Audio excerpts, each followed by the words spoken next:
Mummy எப்படி செஞ்சுக்க பாருங்க. பாருங்க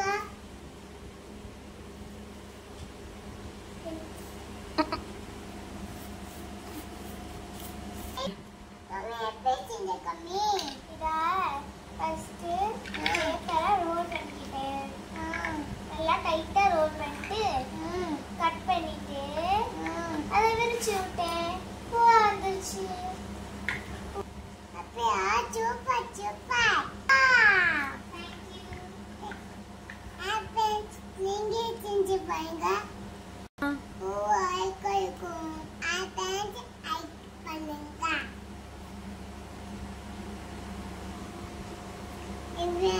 Bye.